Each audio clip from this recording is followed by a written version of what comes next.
Hello, welcome to the 14th online lecture of the course Engineering Thermodynamics.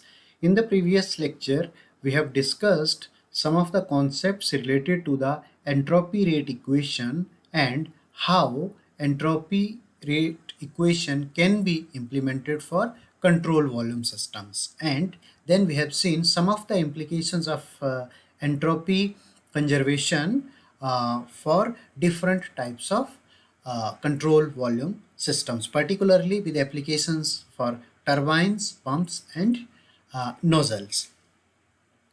So, though we have covered lot of mathematical things related to the concept of entropy, but one important point is still there. For example, in case of energy, when we discuss about the concept of energy, apart from its mathematical formulation, we can feel its physical significance. Okay.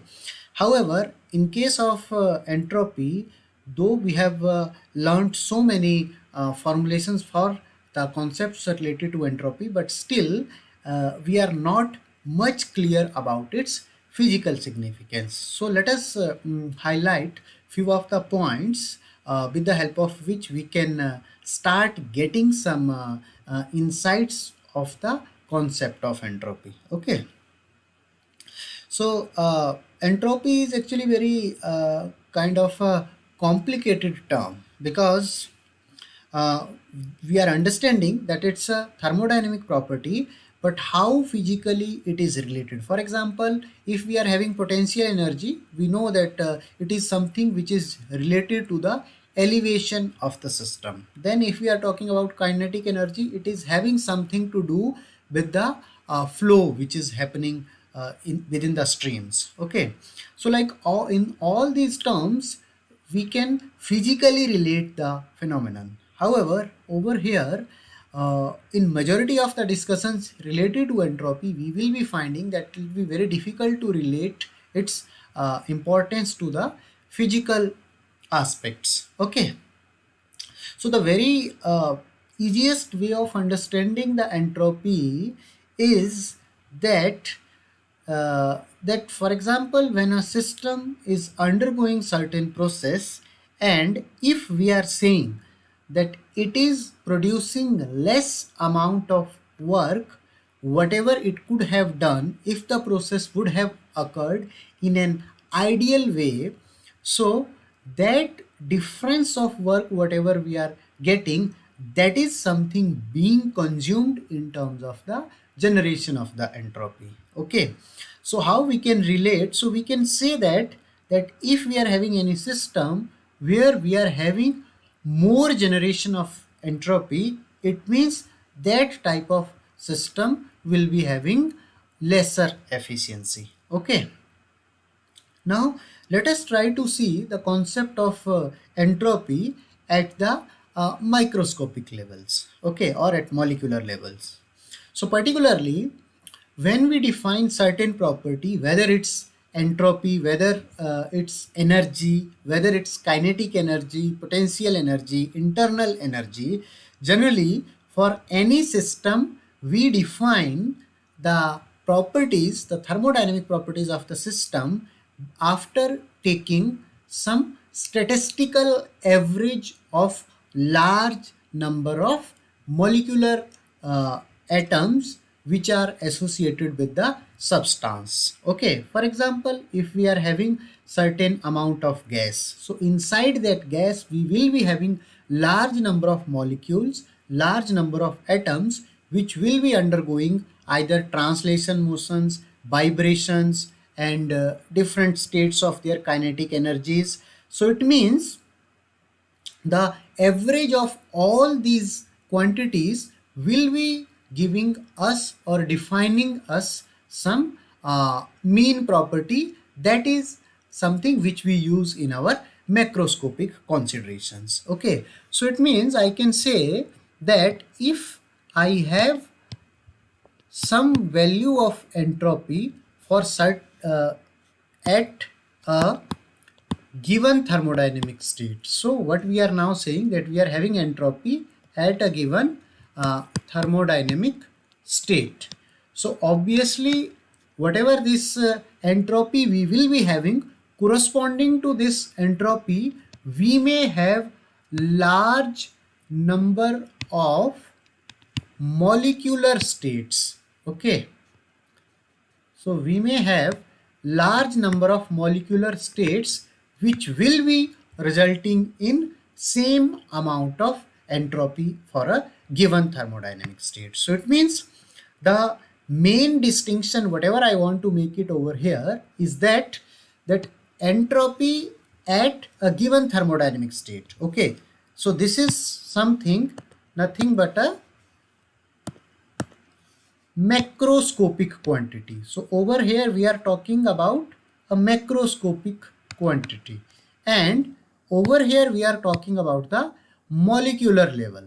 So it means, what I want to say over here, that for a given macroscopic thermodynamic state, whatever the value of property we are getting, that value of property can be obtained for a large number of molecular states. Okay, so this large number of molecular state is something which is the measure of entropy of a system. Okay, let me repeat this point once again. Say we are having, apart from entropy, we can take entropy or any other property also. Say we are taking any thermodynamic property for any substance at a macroscopic equilibrium state of that substance. Okay, so that macroscopic equilibrium state of the substance can be obtained for large number of molecular states. Okay, so we can have different arrangements of molecular kinetic energy, different arrangements of molecular vibrational energy, different arrangements of molecular potential energy, and all these arrangements, so large number of such type of molecular arrangements can give us a thermodynamic state of the system. Okay, so what is how entropy is associated with this? So what we are having, whatever this number of molecular states are there which are leading to a same macroscopic thermodynamic state of the system, that is nothing but the measure of the entropy. Okay, or in other words, I can simply say, if we are having large number of molecular states. Okay, so if we are having large number of molecular states which are giving us the quantity macroscopic thermodynamic state, then we can say that this substance is having nothing but large, or I can say high entropy. Okay, and if we take the other way, that if we are having lesser number of molecular quantities, then lesser number of molecular arrangements are there corresponding to a thermodynamic state at the macroscopic level, then we can say that the system is having lower value of entropy. Okay, so this value of entropy is mathematically related with the help of the relation S is equal to K into ln W. Okay, so over here what we are having, this W is something which is known as the number of molecular states which gives a thermodynamic state, which gives us a thermodynamic state at macroscopic level. Okay, so for example, what we are having, say if the value of W is 1, it means that we are having a definite arrangement of the molecules for which we will be getting the certain thermodynamic state of the system.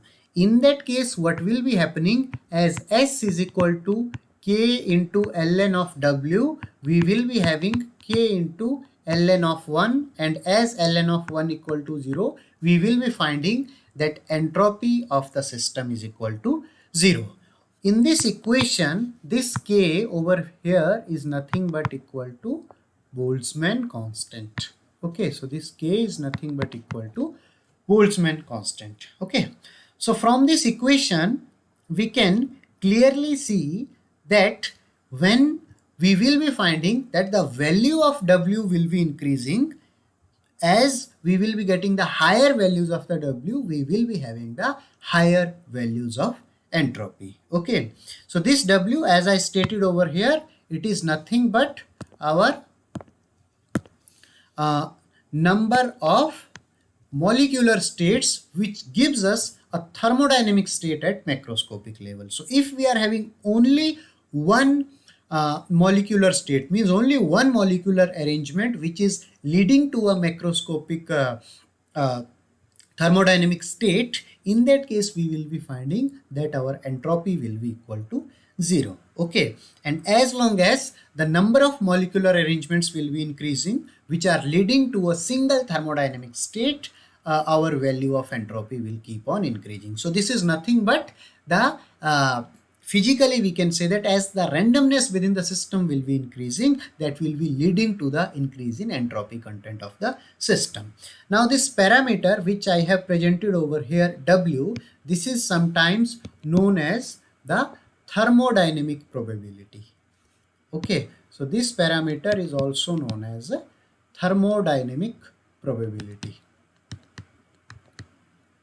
Okay, so this with this discussion, I believe that we will be able to somehow relate physically that basically when we talk about that the entropy of the system is increasing, so actually what is happening physically inside the system. Okay, now those who want to go into more deeper into this subject, they can refer to the thermodynamics by they can refer to the course of statistical thermodynamics. However, we will not be going further deep over here because this is not the part of our syllabus. Okay, now this entropy, whatever the law I have represented, S is equal to K ln W, this rule also leads to another law of thermodynamics, which once I have told in the earlier lectures also. However, the detailing I have not done over there. Okay, so that is something which is known as the third law of thermodynamics. Okay, so as per the third law of thermodynamics, for a perfectly crystalline substance, it means the third law of thermodynamics says that if we are having a perfectly crystalline substance and if this substance is occurring at absolute zero temperature. Okay, so if this substance is at nothing but absolute zero temperature, then for this we will be finding that absolute value of entropy is 0. Okay, so this is the statement of third law of thermodynamics. So what we are having over here, that for a perfectly crystalline substance, if that substance is at absolute zero temperature, we will be having the absolute value of entropy equal to 0. So this statement is particularly related to the formulation of entropy just now I have described. So S is equal to K into ln W. Now over here we are having few keywords in the statement of third law of thermodynamics. The very first statement is that we are having a perfectly crystalline substance. So the meaning of perfectly crystalline substance is that that all the molecules or atoms within that substance are arranged in a particular regular pattern. Okay, so it means the arrangement of the molecules or atoms is regular in a particular sequence. Then second keyword what we are having is this substance is occurring at absolute zero temperature. If it is at absolute zero temperature, we know that absolute zero temperature is nothing but 0 Kelvin. Okay, and 0 Kelvin is identical to minus 273.15 degree Celsius. So at absolute zero temperature, what will be happening? The every substance whatever we are having, that will be in the completely freezing state. Okay, by meaning the completely freezing state, that whatever the molecular vibrations will be there, are normally there within the substances at ambient temperature, such vibrations will also be ceasing. Okay, so if there is no molecular vibration arrangement over there, in that case what will be happening, whatever the thermodynamic state of the substance we are having, that will be only having a single molecular pattern. So if the molecular pattern is single in such a situation, so because of that what will be happening, the value of absolute entropy will be coming out to be 0. Okay, so one more point I would like to highlight over here, this I have told you earlier also, that from the second law of thermodynamics, particularly from the Clausius inequality, we have come to know about the equations for entropy. Okay, but if you see, every time when we have written the equation of entropy, we have used the term ds. It means second law of thermodynamics has not given us the absolute value of the entropy. Rather, we have got change of entropy from the second law of thermodynamics. However, the absolute value of the entropy is something which is defined by the third law of thermodynamics, because from third law only we have come to know that for perfectly crystalline substance at absolute zero temperature, the absolute value of the entropy is equal to 0. So it means the absolute scale of the entropy is something which is defined by the third law of thermodynamics. Okay, so you have to remember this point, that second law of thermodynamics gives us the change in entropy, though the introduction of the concept of entropy has come from second law only, but it has not defined the absolute value of entropy. The absolute value of entropy is something which is known from the third law of thermodynamics. Okay, so this is a very important question, and many times it comes in competitive exams and asked in many interviews also. Okay, so what I will be doing with all this, I will stop our discussion on the concept of entropy, and after entropy, as per our syllabus, we are having next concept as exergy. But what I will do, exergy, I will not discuss at this moment.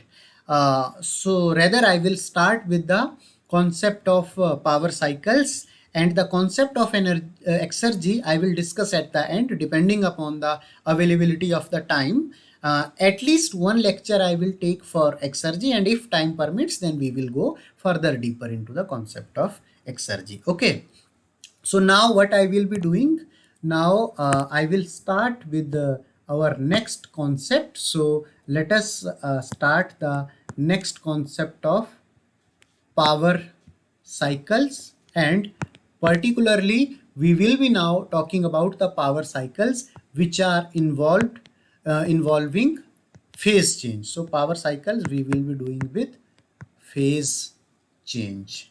Okay, so first let me just start with few very basic concepts. So if you recall to some of the previous lectures, there I have discussed about the heat engines. So heat engines are also nothing but reversible cycle which are giving us reversible cyclic process, or it may be irreversible, but these are certain cyclic processes which are giving us some work output, and these are taking heat as the input. Okay, and one of the very popular heat engine we have introduced was the Carnot cycle, okay, which is the ideal cycle.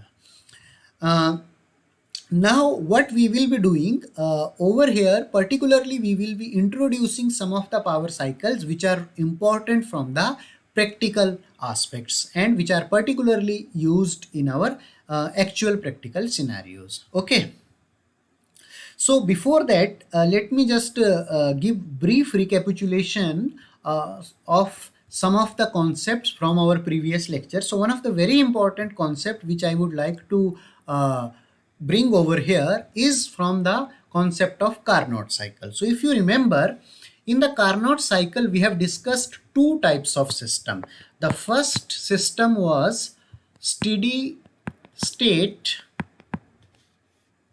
Okay, we had steady state reversible cycle, and in this steady state reversible cycle we have taken some boiler, or I should say constant temperature heat addition process.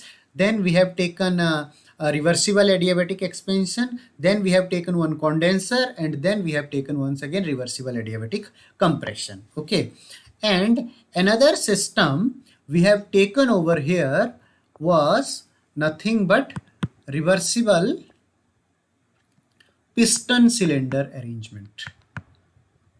Okay, so that was the another system which we have studied in our lecture of Carnot cycle. Okay, now what were the differences?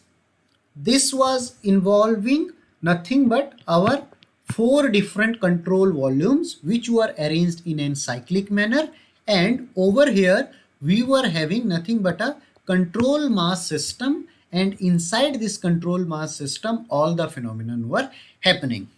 And if we see in terms of the working fluid, so over here we were having the working fluid which were undergoing certain phase change process, and whenever we have studied the piston cylinder arrangement, inside that our working fluid was there in completely gaseous phase. Okay, so over here we were having the entirely gaseous phase. Now in the previous lecture itself, I have discussed the formulation of work done in an open system or in a control volume. So if we neglect the kinetic energies and potential energies, and if we consider that our process is reversible, for that we can simply say that our work done is nothing but equal to minus integral of VdP, where V is nothing but specific volume and dP is change in pressure. Okay, and this work is associated with an open system, so that's why many times we call this work as our shaft work also. Okay, and another, when we were having the reversible piston cylinder arrangement, in that we had already defined for a control mass system work as nothing but equal to integral of PdV, and this work is something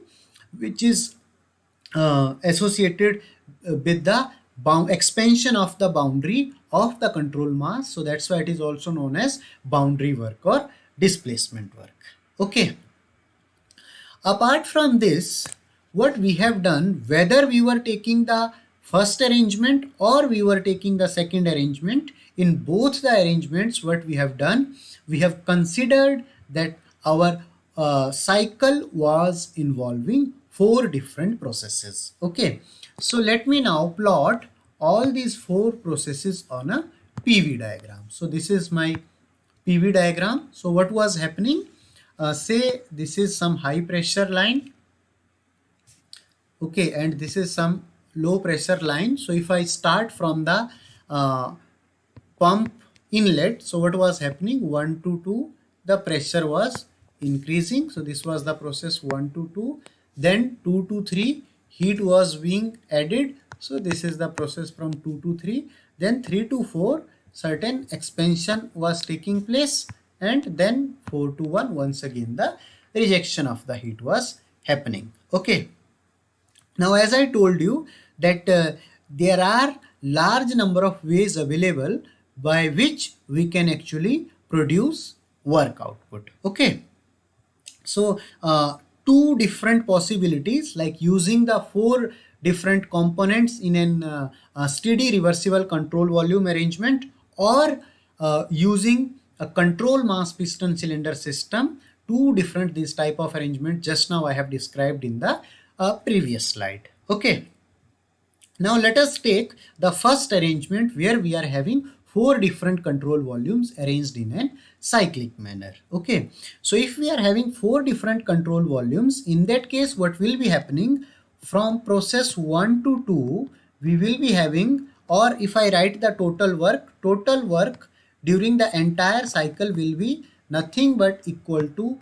integration of minus VdP from 1 to 2 and 2 to 3, because pressure is constant. So what we will be having, we will be having VdP equal to 0, then 3 to 4, so I am doing here plus, and then minus VdP from process number 3 to process 4. Okay, and then once again from 4 to 1 we will be having 0, because there also the pressure is remaining constant. Okay, so what will be happening if I try to find out this W over here, it will be coming out to be nothing but minus integral V dP from 1 to 2, and over here we are having minus sign. Now if I change the limits of integration from 3 to 4 to 4 to 3, then this minus, I will be getting one more minus, and minus minus will be becoming positive. So plus integral from 4 to 3 into VdP.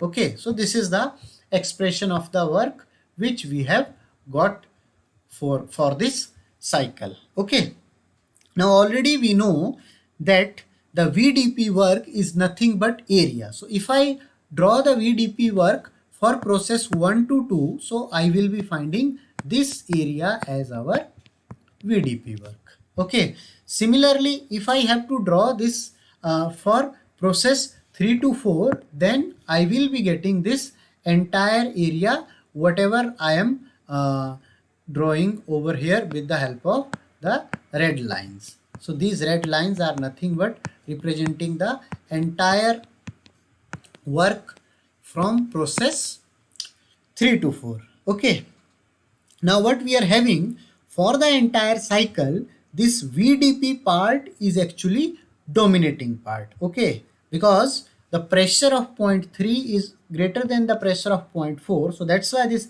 integration of VdP will be more, and the integration of this minus VdP over here also, if you see, the limits of pressure are same from 1 to 2, but in actual practice what we are having, the specific volume of point 1 is basically, because point 1 is at low temperature, so the specific volume of point 1 is less in comparison to the specific volume of point number 3. So because of that, what will be happening, though the change of pressure, whether we go from 4 to 3 or from 1 to 2, though the change of pressure is same in both the cases, but what we are having, the specific volume for process 1 to 2 at the inlet of process 1 to 2 is small in comparison to the specific volume for the process 3 to 4, and this is due to the fact, because when we will be using a cycle with phase change, this point will be nothing but close to the liquid state or exactly the liquid state, whereas the point number 3 will be nothing but our vapor state, and we know that the specific volume of the vapor is very high in comparison to the specific volume of the liquid state. So that's why we will be finding that the amount of work done, whatever we will be receiving from 3 to 4 process, will be more in comparison to the work done obtained from process 1 to 2. Okay, so that's why what will be happening, I have over here drawn both the areas, the area corresponding to process 2 to 3 and area corresponding to process 3 to 4 with the help of red lines. Okay, so because we are here, we are having negative sign with 1 to 2, so the net work which we are getting from this cycle, that will be nothing but the difference of the two processes. Okay, so let me just highlight the area with the help of green lines for corresponding to the net work output. So this is something which we will be having as our output work from this thermodynamic cycle. Okay. So this part is corresponding to the scenario number 1. Scenario number 1 means when we are using the control volumes in a cyclic manner. Okay. Now the second condition is of the case when we are having, so here also the cyclic overall cycle will be almost same. The only difference will small difference will be coming. Now what we will be having in case of a piston cylinder arrangement, instead of having the constant pressure lines, whatever we were having during process number 2 to 3 and 1 to 4, now here if we are only considering gas as our gaseous medium as the working fluid, then pressure will be slightly decreasing as I have discussed in the previous cases. But it is not always true that along with the piston cylinder arrangement we have to use only the gaseous medium. Rather we can go for the phase change medium also while operating in a piston cylinder arrangement. So let us, because in the previous slide we have considered the systems involving phase change fluids. So here also let us consider the fluid we are having that is involving the change of phase. So because of that, what will be happening over here also, now we will be finding that from 2 to 3 also our pressure will be remaining constant. Okay. So why? Now because we are considering that inside our piston cylinder arrangement, steam is our working medium. Okay. Then we will be getting the same cycle 3 to 4 and 4 to 1. But in this second scenario, we have assumed that now we are having piston cylinder arrangement instead of the second case, means instead of the control volumes which are arranged in a cyclic manner. Okay.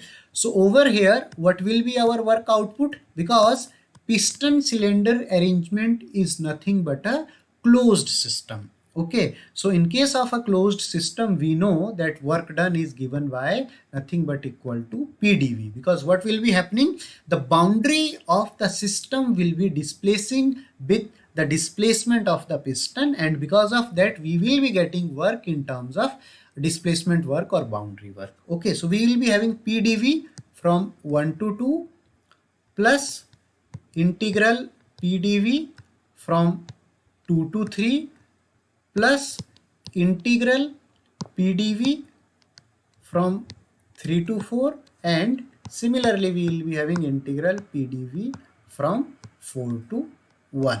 Okay, so now if you see, because in every process, if we consider 1 to 2, 2 to 3, volume is changing. So because of the change in the volume, at each and every process we will be getting certain amount of work. Okay. However, if we consider that the cycle is operating between the same limits of maximum and minimum pressure and same limits of the terminal volumes, what we will be finding that whatever the work will be enclosed within this 1, 2, 3, 4 cyclic process, whatever I am showing over here with the help of red lines. So this area will be nothing but identical to that of the area whatever we have obtained in the previous case. Okay. So it means one important conclusion we have got over here, whether we are using the piston cylinder arrangement or whether we are arranging the different control volumes in a cyclic fashion to obtain certain amount of work, every time what we are having, we are getting the same amount of work output if we are operating in a reversible manner and if we are having the limits of the pressure and volumes within the same range. Okay. So this is something which we have concluded over here. Apart from that, one important point I want to highlight, that in the piston cylinder arrangement majority of the time it is popular while we are using a gaseous fluid, for example air as a working medium. So what we will do, first we will talk about the power cycles which are involving phase change, and then we will further continue our discussion on the gaseous power cycles. Okay, so for the time being now, particularly in this lecture or in few more lectures, we will be discussing about the first type of combination which I have described you in the previous slide, where we are having a steady state reversible process is happening inside the number of control volumes which are arranged in cyclic manner. Okay, so let us now proceed our discussion with that part only. So what we will be having when we are having a control volume, nothing but we will be having a boiler. Okay, I have already described this thing in our lecture on Carnot cycle, so I'll not go over here in much details. Rather, I'll just briefly explain the cycle. So what we are having over here, we are having a boiler, and after the boiler we will be having a turbine. So this is a turbine which will be giving us, say, some turbine work in terms of its rotation of its shaft. Then after that we will be having a condenser, which is nothing but a heat exchanger, and inside this condenser we will be having the transfer of phase of the working fluid. Okay, and then we will be having a device which will be actually compressing our working medium. So this device is nothing but a pump. Okay, now let us give the terminal points as 1, 2, 3 and 4. Now let us initiate our discussion with, once again, with the Carnot cycle. Okay, so for Carnot cycle, if I plot the Carnot cycle on a TS diagram, and now what we are doing, I have already told you that we will be using this with the phase change substances. So when we are doing this with phase change substance, we have to plot it on liquid vapor dome. Okay, so inside this liquid vapor dome, let's say these are our processes which are operating between the two temperature limits. Say this is TL and this temperature is corresponding to TH. So this will be our process number 1 to 2, process 2 to 3, this will be process 3 to 4 and 4 to 1. Okay, we already know that our 2 to 3 process is nothing but heat addition process. Okay, so this process where we are adding Qi amount of, say, heat to the system, and this heat addition is being done at constant temperature. Then we are having 3 to 4 process, which is nothing but a reversible adiabatic process which is happening inside a turbine, and we know that reversible adiabatic process is nothing but an isentropic process. So over here we will be getting certain amount of work, say WT. And the process 4 to 1 is nothing but, once again, a heat rejection process. Say we are rejecting QE amount of heat during this process 4 to 1, and then 1 to 2 process is reversible adiabatic compression, and here WP amount of work will be supplied to the system, to this process. Okay, now about the Carnot cycle we have already studied, and we have already found that the efficiency of the Carnot cycle is nothing but equal to W net divided by heat supplied, which I have represented over here as Qi. Okay, and our W net will be nothing but equal to turbine work, which is the output work from the cycle, minus pump work which we are actually supplying to the system, and divided by amount of heat supplied is Qi. And if we consider that all the processes are happening in reversible fashion, for that already we found that our Carnot efficiency is nothing but equal to 1 minus TL by TH, where TL and TH are nothing but the limits of the temperature. Okay, so now this ideal cycle we have already studied. in our previous discussion also, and I already told you that Carnot cycle acts as a reference cycle for all the actual cycles in order to compare or benchmark their efficiency. Okay. Now what we will be doing, we will be first talking about certain limitations of Carnot cycle.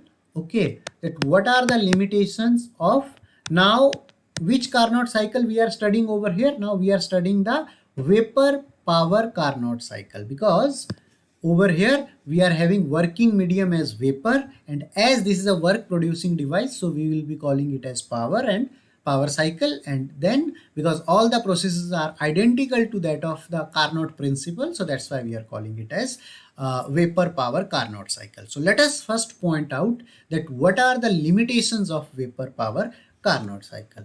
So if you see over here, there are actually mainly two major limitations which are associated with the Carnot cycle, because of which we have to go for the additional cycle, which is something known as the Rankine cycle, and which is mostly used in our practical steam power plants. Okay.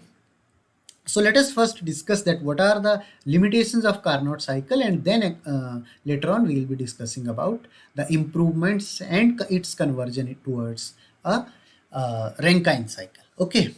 So the first limitation over here is that at this point 1, if you see, so at point 1, what we are having, this point is lying in between the liquid vapor dome. So it means corresponding to point 1, we are having nothing but mixture of liquid and vapor. Okay. So the first limitation of the Carnot cycle is that we don't have any device which can compress the mixture of liquid plus vapor. Okay, so if we are having pure vapor, then we use the compressor, and if we are having pure liquid, then we use pump. Okay, however, practically it is very difficult to produce a device which can actually compress or pump or increase the pressure of the mixture of liquid and vapor. Rather, the easiest step could be that if instead of pumping from point 1, if we cool this point, okay, so if we cool this fluid till the saturation liquid state, so the conversion from this point to that point is actually easy, and then simply by using a pump at this point, we can actually increase the pressure of the working medium. Okay, so the limitation is that it is impossible or difficult to construct a device which can actually compress or pump the mixture of liquid and vapor. So that's why what is being done, instead of using the liquid and vapor, we have actually used a heat rejection process that we have little bit extended, so that we can reach the saturated liquid state. And if we are having saturated liquid state, after that it will be very easy to compress the system. Okay, so it means now if we see, now what improvement has happened, if I once again draw the TS diagram. So earlier what was happening, earlier our cycle was starting from somewhere in between in the liquid vapor dome, so somewhere over here. Now instead of starting from this point, we will be starting our cycle from point number 1. Okay, and as the process inside the pump will be isentropic, so this process from 1 to 2 till the high pressure line will be like this. Okay, so what has happened because of this? So because of this, our new cycle has now become from 2 to 2 dash, and then we have over here point number 3, and then we are having over here our point number 4. Okay, so when we have actually overcome the first limitation of the Carnot cycle. Because of that, what has happened in our heat addition process, which earlier used to be from point number 2 dash to 3, now our heat addition process has become nothing but from point number 2 to point number 3, where we are having certain region 2 to 2 dash where our temperature is actually changing that during the heat addition process. So it means when we have overcome the limitation of Carnot cycle, during that what happened, our heat addition process has become constant pressure instead of constant temperature. Okay, because earlier what was happening in our ideal Carnot cycle, the compression was happening from this point. Okay, and the process was from one say over here, if I write any point 1 dash, so earlier the process was happening from point number 1 dash to point number 2 dash. Okay, and then heat addition was happening from 2 dash to 3, and the entire heat addition process as it was happening within the liquid vapor dome. So that's why it was actually happening in an isothermal fashion. Okay. However, when we have overcome this limitation of pumping the liquid vapor mixture and we have come to the saturation point due to the limitation of the process which is happening inside the pump. So the process inside the pump is nothing but a reversible adiabatic process. Because of that, corresponding to the high pressure line, we have reached to point number 2, which is in the subcooled state. Okay, so because of that, when we will be further adding the heat into this system, what will be happening because of that? After the addition of the heat, some portion of heat addition will be happening in a process where the temperature of the working fluid is actually changing. Okay, and after that 2 dash to 3, once again we will be having the same condition of temperature. Okay, so while we have done this modification, because of that our heat addition process has actually become constant pressure heat addition instead of the constant temperature heat addition. Okay, so that's why now we cannot call this cycle as our Carnot cycle. Rather, this ideal cycle has been given some another name, and this cycle is something which is known as Rankine cycle. Okay. So whatever the cycle we have represented over here on this TS diagram, this cycle is something which is known as the Rankine cycle. Okay, until now we have only discussed about the first limitation. Now let us discuss the second limitation of the Carnot cycle. So the second limitation says, now let me once again draw the Carnot cycle. Okay, now what we are having, this is our original Carnot cycle, 1, 2, 3, 4.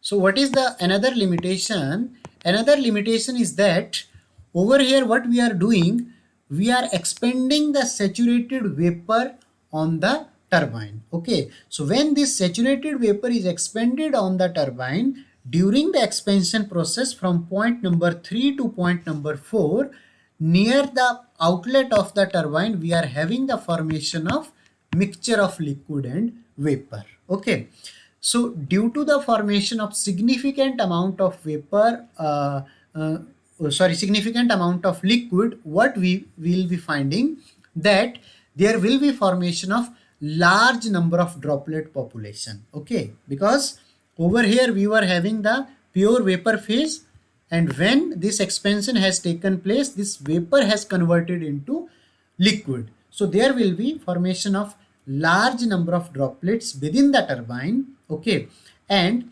as these droplets will be nothing but constituting of the liquid as a physical phase, and because the liquid phase will be having higher density, and the process within the turbine is actually very fast because the shaft of the turbine rotates at very high speed. So because of that, these droplets will be having very high inertia. Okay, and when these droplets will be striking to the blades of the turbine, these will be leading to the erosion of the turbine blade material. Okay, so what will be happening, that if we are having large amount of liquid, okay, so if this amount of liquid at the outlet of the turbine is more, because of that what will be happening, the turbine blade, the surface of the turbine blade will be actually eroding at faster pace. Okay, so in order to overcome this limitation, what we have to do, instead of expanding the steam from saturated vapor state, we have to go somewhere to the superheated state, say point number 3 dash, and from this point number 3 dash, if now we expand the steam in the turbine, in that case what will be happening, we will be getting some new state 4 dash, and in this new state 4 dash, what we can do, we can tune our system such that the formation of the liquid is not at all, or we can allow certain formation of the liquid which is particularly limited to the quality level of more than equal to 0.88. Okay, so if the value of quality I think I have already discussed in the properties of pure substance.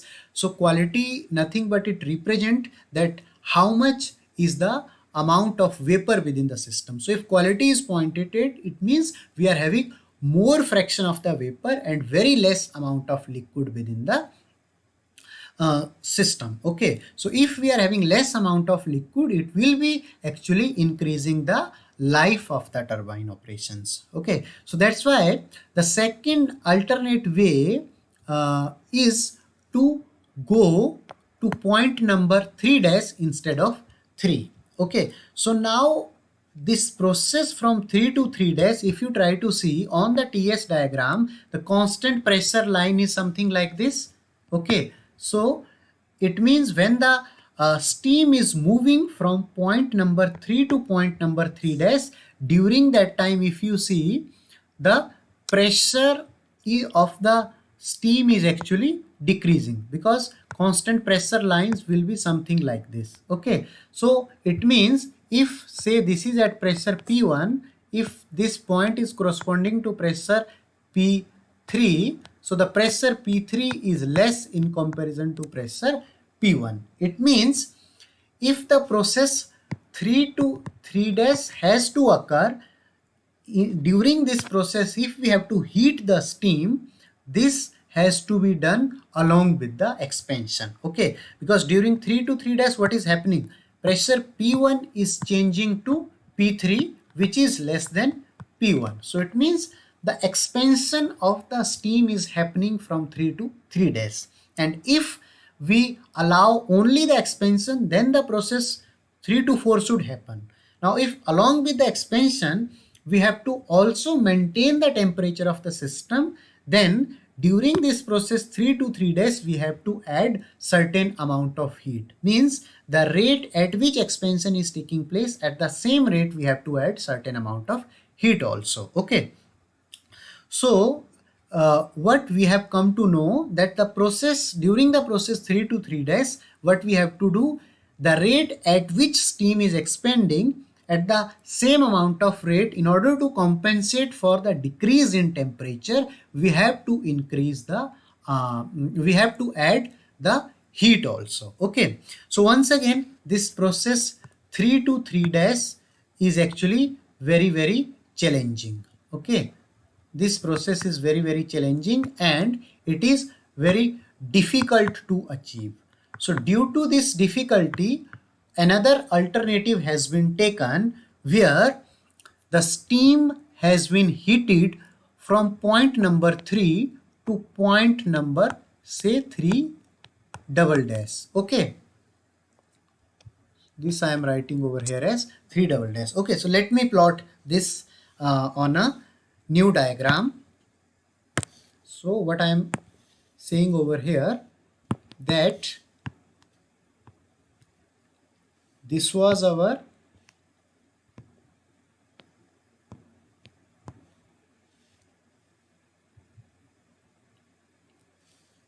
so this system is having some problem. It is actually not working in between. Okay, so what we are having, this was our Carnot cycle. Okay, this was our actual Carnot cycle. Say 1, 2, 3, 4. Now what we will be doing, instead of heating this in an the way I have earlier told you 3 to 3 days, what we have done, we have actually allowed the steam to further heat within a boiler only, and that heating will be taking place at constant pressure. Okay, so ultimately what we will be finding that this process from 3 to 3 double dash is nothing but happening at constant pressure. Okay, and now if we allow the expansion of the steam, what will be happening?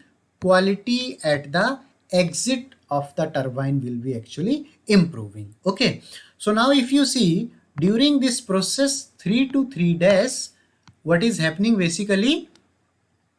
Our steam is actually getting superheated. Okay, so this portion is also known as the superheated portion of the steam. Okay, and in turn it is helping us in improving the quality at the exit of the turbine.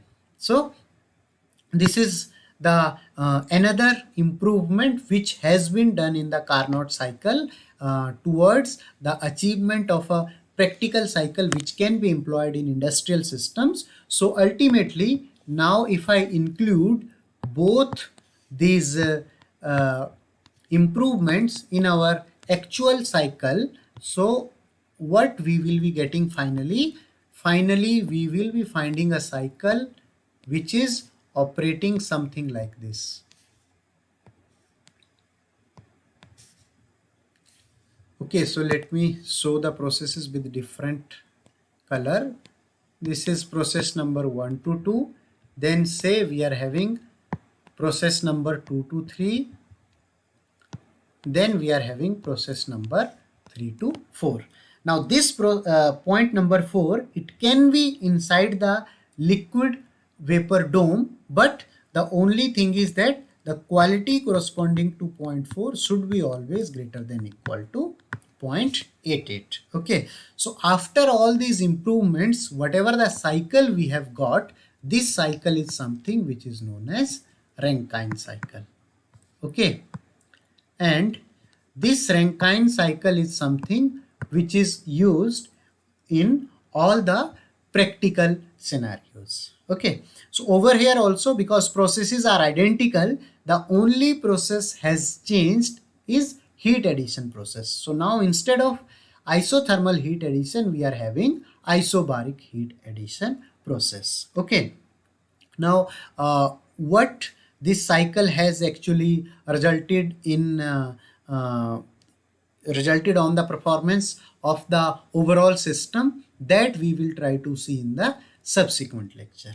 Okay, so with this I'll stop over here, and we will meet in the next lecture.